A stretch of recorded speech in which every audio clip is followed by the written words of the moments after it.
오늘은 특강 종교개혁사 제4강 왕이 교회를 손보려 하다라는 제목으로 강의를 진행하려고 합니다. 네, 바꿔주시면 됩니다. 네. 매번 강의 때 거듭 강조하고자 하는 것은 우리가 종교개혁사를 배우는 이유입니다. 왜 우리는 어려운 종교개혁사를 이렇게 배워야 합니까? 사람의 이름을 외우기 위해서도 아니고 사실 연도를 구체적으로 외우기 위해서도 아닙니다.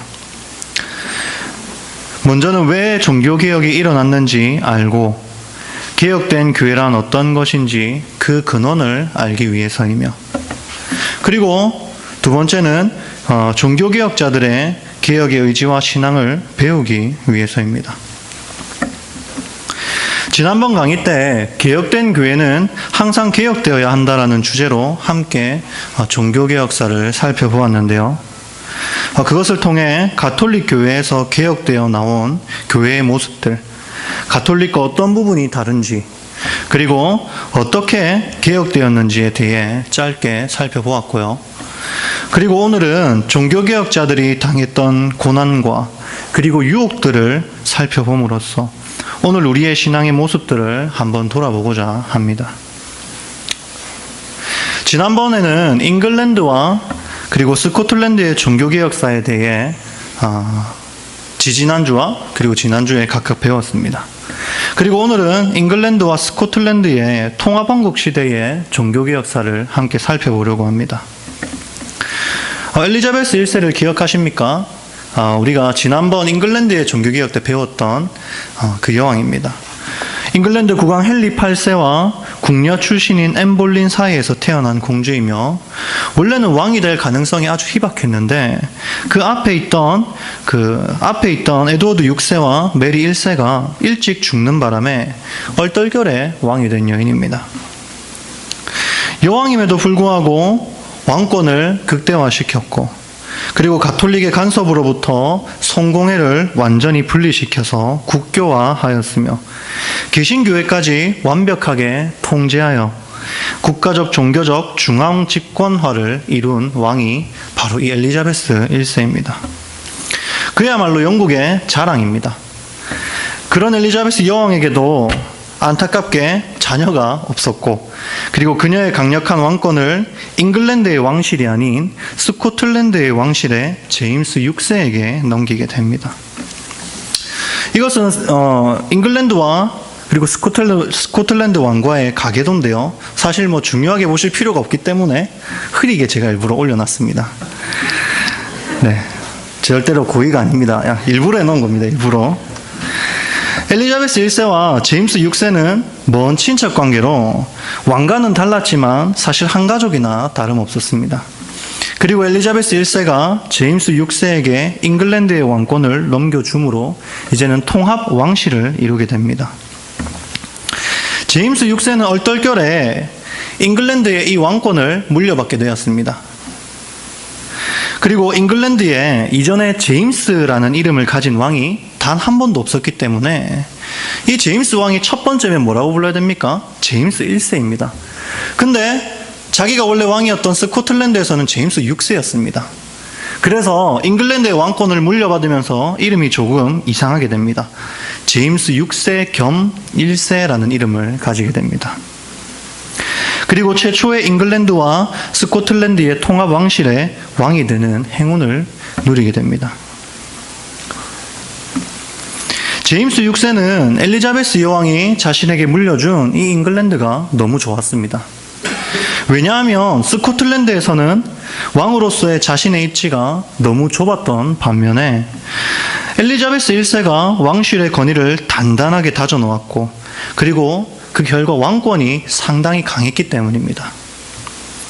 종교적으로도 스코틀랜드의 종교개혁자들의 주도 아래 장로교회가 주를 이루어 왕이 종교에 간섭할 만한 힘이 없었던 반면에, 잉글랜드에서는 엘리자베스 1세가 이미 왕을 교회의 수장으로 만들어 놓았고 성공회가 국교화되어 잘 정착되어 있었기 때문에 종교적으로도 왕인 자신이 모두 간섭할 수 있었기 때문입니다. 종교적으로나 국가적으로나 막강한 권력을 지닌 곳이 바로 이 잉글랜드의 왕이었던 것입니다. 엘리자베스 1세가 제임스 6세에게 왕위를 준다고 했을 때 종교개혁자들은 환호했습니다. 왜냐하면 기억나실지 모르겠지만 잉글랜드의 종교개혁사를 지난번에 배울 때 엘리자베스 여왕은 이 종교개혁을 철저하게 정치적으로 이용했고 정치적 입지가 다져지자마자 종교개혁자들을 탄압하기 시작했죠. 그런데 이 제임스 6세에게 왕위를 준다고 했을 때 이 청교도들이 환호하기 시작합니다. 왜냐하면 스코틀랜드에서 제임스 6세는 종교개혁을 모든 부분에서 허용해 준 왕이었고 잉글랜드에서 엘리자베스 여왕에게 눌려서 지하교회를 형성하고 있던 청교도들은 이 제임스가 잉글랜드의 왕이 되면 이제 자신들도 스코틀랜드처럼 왕성한 종교개혁 활동을 할 수 있을 것이라고 생각했던 것입니다. 그래서 제임스가 왕이 되자 종교개혁자들은 천인 청원이라는 것을 이 왕에게 제출합니다. 천인 청원은 말 그대로 대략 1000명의 청교도 목회자들이 자신들이 가진 종교개혁의 의지를 담아 서명하여서 제출한 것인데요. 이 청원서는 그야말로 그동안 압제되어 왔던 청교도들의 이 종교개혁의 희망과도 같은 것이었습니다. 그런데 제임스는 잉글랜드의 왕권을 경험하고는 기존의 스코틀랜드에서 보였던 행보와는 정반대의 길을 걷기 시작합니다. 왜냐하면 스코틀랜드에서는 왕으로서 사실 별 힘도 없었고 종교적으로도 자기네들 마음대로 하는 것을 이래라 저래라 할 수도 없는 노릇이었는데 잉글랜드에서는 모든 것을 자기 마음대로 할 수 있는 완벽한 왕권이 갖추어져 있었고 이 제임스 왕은 그 힘을 이미 느껴버린 것입니다. 모든 것을 자기 마음대로 할 수 있다는 사실을 깨달은 제임스는 본격적으로 제멋대로의 행동을 보여주기 시작합니다. 그 시작은 바로 앞에 보이는 햄프턴 궁전에서 열린 교회 총회인데요. 제임스가 잉글랜드의 공식적인 국왕으로 자리 잡은 후에 소집한 첫 번째 교회 총회입니다. 제임스는 햄프턴 궁전에서 열린 교회 총회에서 충격적인 발언을 합니다. 장로제도와 군주제도는 하나님과 악마만큼 잘 어울리는 한 쌍이다 라는 말을 합니다. 이 말이 무슨 의미입니까? 장로제도가 나는 참 좋다 이런 의미입니까? 그렇지 않습니다. 하나님과 악마의 관계, 즉 절대 가까워질 수 없으며 완전히 정반대의 존재를 비유로 들면서 그 관계가 바로 장로제도와 군주제도라고 말하고 있는 것입니다. 즉 지금의 군주제도가 있는 한 이 종교개혁자들이 추구하고 있는 이 장로제도는 있을 수 없다는 것이죠. 그러면서 No Bishop, No King이라는 유명한 말을 남깁니다. 주교가 없으면 국왕도 없다는 말입니다. 이게 무슨 말입니까? 잉글랜드에서는 왕이 교회의 수장이었고 그에 따른 대표적인 권한이 기억나실지 모르겠지만 바로 주교 서임권입니다. 왕이 자신이 원하는 사람을 주교로 만들 수 있었다는 겁니다. 즉 교회를 통치하는 통치자로 세울 수 있었다는 겁니다. 왕이 원하는 사람을 주교로 임명하여 교회를 왕의 뜻대로 좌지우지하겠다는 뜻이죠. 그래서 제임스 왕은 지금 장로제도가 나에게 필요한 것이 아니라 이 주교제도가 나에게 필요하다라고 말하고 있는 것입니다. 총회의 결과를 접한 청교도들의 심정이 어땠겠습니까? 제임스 왕이 잉글랜드의 국왕이 될 때 희망을 가졌는데 이제 그 모든 희망이 무너져 버렸습니다. 천인 청원을 올릴 때까지만 해도 이제 좀 살만하겠구나 생각했을 텐데 제임스 왕이 이렇게 나오니까 아마 모든 희망이 무너졌을 겁니다. 제임스 왕은 가톨릭을 받아들이지도 않았지만 동시에 종교개혁도 받아들이지 않았습니다. 기껏 거머쥔 종교적 권한을 다시 놓고 싶지 않았던 것이죠. 제임스 왕은 나름대로의 타협안으로 성경책 발간 사업을 통과시켜 줍니다. 장로제도는 안 되지만 성경책은 마음껏 발간하게 해주겠다는 겁니다. 너희가 성경으로 돌아가자 외치니까 성경책은 마음껏 발간하게 해줄게 라고 하는 것입니다. 그래서 나오게 된 성경이 우리가 익히 들어 잘 아는 흥정역 킹 제임스 버전 성경입니다.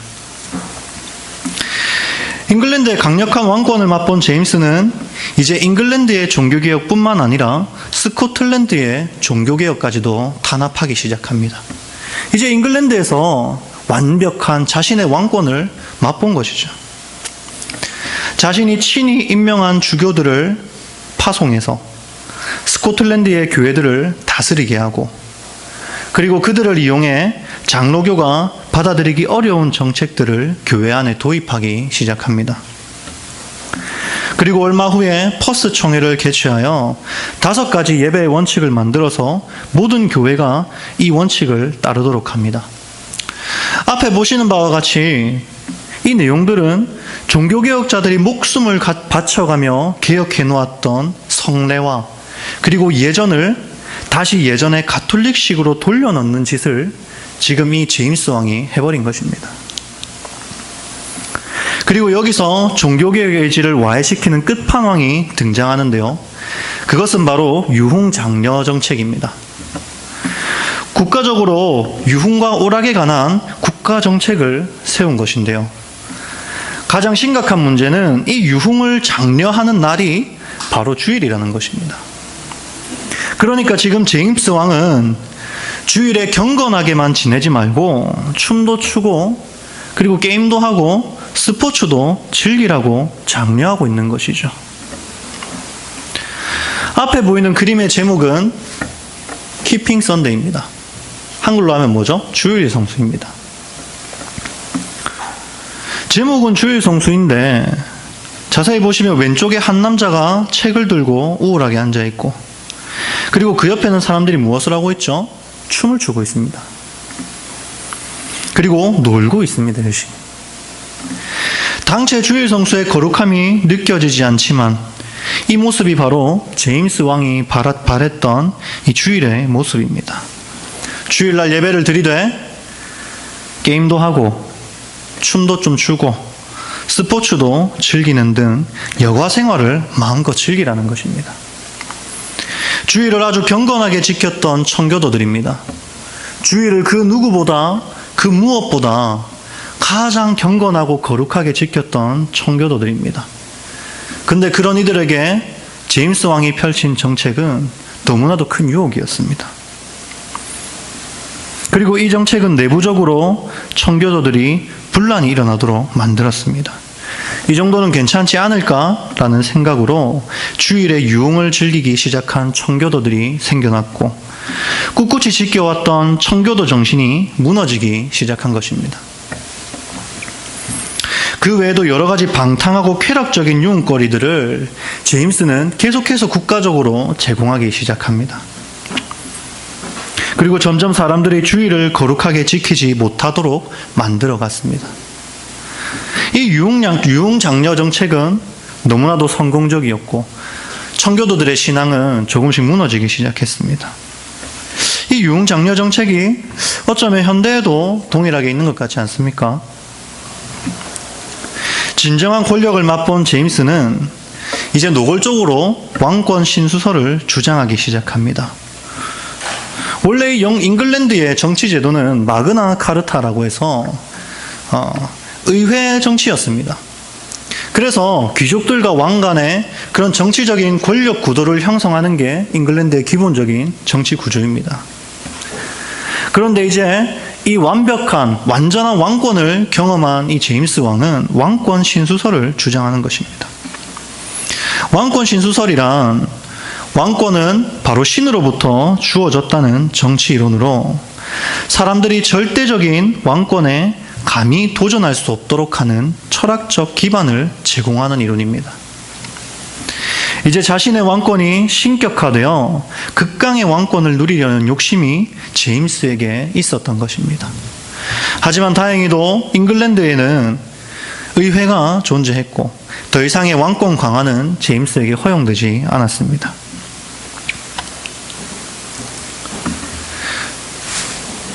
글자체가 조금 바뀐 것 같습니다.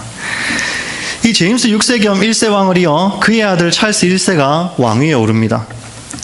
찰스 1세의 특징이 있다면 프랑스 유학파라는 점인데요. 잠깐 살펴보게 될 찰스 1세의 행보를 보시면 프랑스에서 유학하면서 조금 어설프게 배워온 것 같은 느낌이 참 많이 듭니다. 프랑스를 잠깐 설명하자면 프랑스는 절대적인 왕권이 자리 잡고 있던 나라였습니다.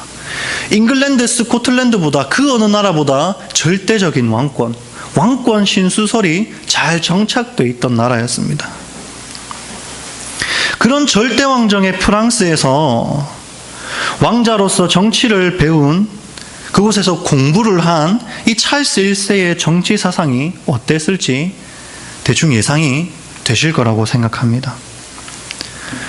그는 제임스의 뒤를 이어 왕이 된 이후 프랑스에 비해 낮은 이 잉글랜드의 왕권이 마음에 들지 않았던 모양입니다. 프랑스의 절대 왕권을 원했던 찰스는 곰곰이 생각한 끝에 자신의 왕권을 조금 더 높여줄 절대 왕권을 가질 수 있는 방법을 한 가지 생각해냅니다. 그 방법이 혹시 무엇인지 아십니까? 바로 전쟁입니다. 전쟁에서 승리를 하면 국민들의 인기와 지지를 한몸에 받을 수 있을 거라는 생각을 했던 찰스는 가장 위험 부담이 크다는 명분 없는 전쟁을 하기에 이릅니다. 찰스 1세는 왕권 강화를 위해 잉글랜드의 의회와 단 한마디 상의도 하지 않고 독단적으로 군대 1만 명을 모아서 에스파냐의 카디스를 공격합니다. 그런데 너무 아무런 준비 없이 성급하게 전쟁을 일으킨 터라 보급품 조달도 제대로 되지 않았고 그 결과 찰스의 군대가 카디스에 도착했을 때는 이미 식량이 바닥나서 병사들이 쫄쫄 굶고 거의 기아 상태가 되어 있었던 것입니다. 그렇게 카디스의 어렵사리 도착해서 이제 전쟁을 하려고 하는데 우스운 상황이 발생합니다. 원래 해군이 육지에 상륙할 때는 모든 군대를 한 번에 상륙시키지 않습니다. 정예 부대를 앞에 먼저 보내서 상륙시킨 다음에 그 다음에 나머지 군대를 상륙시키죠. 그래서 똑같이 이 찰스의 군대도 정예 부대 1000명을 먼저 카디스에 상륙을 시킵니다. 그런데 그 정예 병력이 상륙해서 가장 먼저 한 일이 무엇인지 아십니까? 식당에 쳐들어가서 음식과 포도주를 마음껏 꺼내 마시고 그리고 전부 해변에 누워서 잠을 자는 신기한 광경이 펼쳐집니다. 이 광경을 지켜본 카디스의 수비 군대는 해변에서 잠을 자고 있는 병사들을 별다른 힘을 들이지 않고 다 칼로 찔러 죽였고 결국 그 전쟁에서 1만 명이 갔던 군사들은 아무것도 해보지 못한 채 3,000명이 되어서 다시 잉글랜드로 돌아오게 됩니다. 이 소식을 들은 잉글랜드 국민들은 분노했겠죠. 그리고 그 분노는 찰스 1세를 향합니다. 이런 상황에서 보통의 일반적인 왕이라면 어떻게 대처하겠습니까? 만약에 제가 왕이라면 이제 돌발 행동을 조금 자제하고 이제 국민들의 분노를 잠재우는데 조금 노력을 기울일 것 같습니다. 그런데 찰스 1세가 확실히 프랑스에서 뭔가 잘못 배워온 것 같습니다. 자신에게 국민들의 분노가 향하자 찰스 1세가 또 한 생각이 뭔지 아십니까? 또 전쟁입니다. 군대를 일으켜서 이번에는 프랑스를 치려고 합니다. 이번에는 프랑스 서쪽 끝에 항구 도시인 라로셸이라는 곳을 치려고 하는데요. 중요한 것은 이곳이 프랑스의 종교개혁자들인 위그노들이 가톨릭의 탄압을 피해 숨어들어 정착한 도시라는 사실입니다. 프랑스는 에스파냐와 함께 유럽에서 가장 충직한 가톨릭 국가로 손꼽혔습니다. 그리고 그곳에서 종교개혁을 꿈꾸던 위그노들, 프랑스의 종교개혁자들을 우리는 위그노라고 부르거든요. 그 위그노들이 극심한 탄압에 시달리게 됩니다. 그러던 중 개신교도였던 앙리 4세가 위그노들을 위해 신앙의 자유를 보장받을 수 있는 도시로 따로 떼어줬던 곳이 바로 이 라로셸이라는 도시였습니다. 위그노들은 그곳에서 총회를 열어서 라로셸 신앙고백서를 발표하고 그곳에서 장로들을 세워 교인들을 살필 만큼 수준 높은 종교개혁 도시의 모습을 만들어 나가고 있었습니다. 그런데 이런 종교개혁의 도시인 라로셸을 못마땅하게 여기던 한 사람이 있었는데 그 사람의 이름은 바로 리슐리의 추기경이라는 사람입니다. 이 리슐리의 추기경은 이 라로셸을 못마땅하게 여겼고 위그노들을 보호해주던 이 앙리 4세라는 왕이 죽고 루이 13세가 왕권을 잡자마자 곧바로 그와 함께 위그노들의 도시인 라로셸을 침공해버립니다. 그리고 이때 도움을 요청한 나라가 바로 잉글랜드였습니다. 그리고 그 요청을 받아들인 찰스 1세가 라로셸을 함께 이제 침공하려고 마음을 먹은 것입니다. 라로셸에 거주하던 위그노들은 자신들의 자신들의 개혁주의 신앙을 지킬 수 있는 마지노선이었기에 그 라로셸이라는 도시가 자신들이 후퇴할 수 있는 마지막 마지노선이었기 때문에 목숨을 걸고 도시를 사수하려고 합니다. 그런데 여기서 찰스 1세에 전혀 도움도 안 되는 바보 같은 또 하나의 발상의 전환이 나타납니다. 라로셸을 함께 침공해주는 대가로 이 찰스 1세는 막대한 돈을 받았겠죠. 아무런 대가 없이 침공해주지는 않을 거 아닙니까? 그 막대한 돈을 받았는데 그 돈을 혹시 어디에 썼는지 아시겠습니까? 1차 전쟁할 때, 카디스 전쟁할 때 그 돈을 이미 다 써버린 겁니다. 이미 이 라로셸을 침공해주는 대가로 받은 돈을 카디스 침공하는데 다 써버린 이 찰스 1세는 이제 라로셸을 공격하기보다 오히려 개신교도인 이 라로셸의 위그노들을 구해서 자신이 잉글랜드로 돌아간다면 그 잉글랜드의 사람들이 대부분 개신교도이지 않습니까? 그 사람들이 같은 개신교도들을 구해서 자기 잉글랜드로 돌아가면 환호해 줄 거라고 생각했던 겁니다. 그래서 원래 라로셸을 함께 침공하기로 했던 이 찰스 1세는 그 라로셸에 있던 위그노 3만 명을 구출할 거대한 계획을 세웁니다. 하지만 이 모든 계획이 라슐리의 추기경에게 탄로나 물거품이 되었고 결국 찰스 1세는 국가적 망신은 망신대로 다 당하고 국민의 신뢰는 모두 잃어버리는 참담한 결과를 맞이하게 됩니다. 위그노들이 루이 13세와 그리고 리슐리의 추기경의 침공을 막기에는 역부족이었겠죠. 결국 도시를 빼앗기고 그 도시에 3만 명이 모여 있었던 위그노들이 4천 명으로 줄어들 만큼 엄청난 희생을 경험하게 됩니다. 이후 위그노들의 후손들은 프랑스 가톨릭의 탄압을 견디지 못하고 신대륙으로 떠나게 됩니다. 그리고 그곳에 정착해서 신앙의 자유를 누릴 수 있는 도시를 형성했고 그 도시의 이름을 자신들이 지키고자 했던 도시의 이름과 동일하게 뉴로셸이라고 이름을 짓습니다. 그리고 이 도시는 지금도 미국에 남아 있습니다.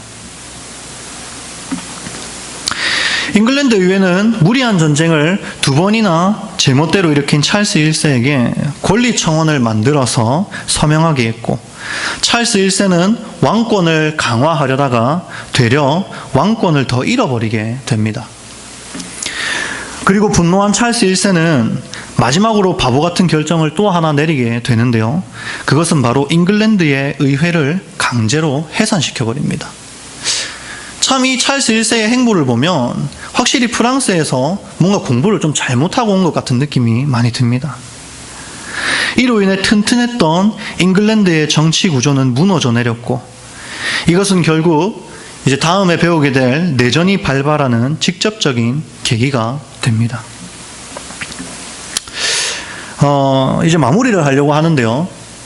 오늘 강의를 통해 우리가 기억해야 할 것은 희한하고 긴 제임스의 이름이 아닙니다. 제임스 6세 겸 1세 이 이름을 외우기 위해서 우리가 종교개 역사를 배우는 게 아닙니다. 또한 찰스 1세의 바보 같은 행적이 아니라 혼란스러운 역사적 흐름 속에서도 꺼지지 않는 개혁의 의지를 우리는 배워야 합니다. 끊임없는 탄압과 핍박 속에서 고통당했고 때로는 유흥장려 정책과 같은 종교개혁의 정신을 흐트리는 세상의 유혹 속에서 끝까지 말씀 위에 선 바른 신앙을 지키기 위해 발버둥 쳤던 그 청교도들과 위그노들의 모습을 우리는 오늘 기억해야 합니다. 오늘 우리에게 중세 종교개혁 시대의 핍박과 같은 탄압은 없습니다. 하지만 오히려 엄청난 유흥장려 정책 속에서 살아가고 있는 것 같습니다. 아까 그 주일 성수라는 이름의 제목의 그 그림이 어쩌면 우리의 주일과 닮아 있지는 않습니까? 오히려 탄압과 핍박보다 더 우리의 신앙을 위험하게 만드는 세상의 유혹이 오늘 우리의 삶 깊숙이 파고들고 있습니다.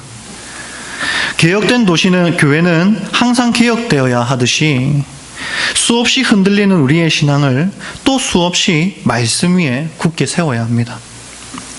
주 예수의 이름을 위하여 결박당할 뿐 아니라 예루살렘에서 죽을 것도 각오하였노라 라고 말하는 사도 바울처럼 주 예수의 이름을 위하여 주 예수의 말씀으로의 개혁을 위하여 결박당할 뿐 아니라 죽음도 각오하는 의지가 우리에게 있기를 원합니다. 종교개혁자들이 그토록 지키고자 했던 순수한 신앙, 말씀 위에 선 바른 신앙의 의지를 오늘의 종교개혁자인 여기에 앉아 계신 저와 여러분이 이어나가서 둔탁한 현대의 기독교의 모습을 다시 순수한 신앙으로 회복할 수 있게 되기를 소원합니다. 제가 기도하겠습니다.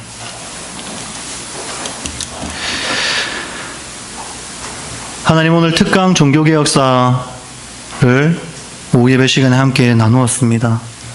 하나님, 우리가 이 종교개혁사를 배움으로써 하나님 그 혼란한 시대 속에서 말씀으로의 개혁을 위해 생명까지 바쳐가며 신앙을 지켰던 우리 신앙의 선배들의 모습을 함께 보았습니다. 하나님, 그 순수한 신앙을 향한 그 열망, 그 의지가 오늘 여기에 있는 저와 우리 하누리교회 성도님들에게 동일하게 이어지기를 소원합니다. 하나님, 우리가 그 의지를 이어받아서 오늘날 이 혼탁해져가는 이 기독교의 현실에서 더욱더 순수한 신앙을 열망하고 말씀 위에 선 바른 신앙을 날마다 갈망하며 나아가는 귀한 성도가 되게 하여 주시옵소서. 감사를 드리며 예수님의 이름으로 기도드렸습니다. 아멘. 찬송가 94장 다 함께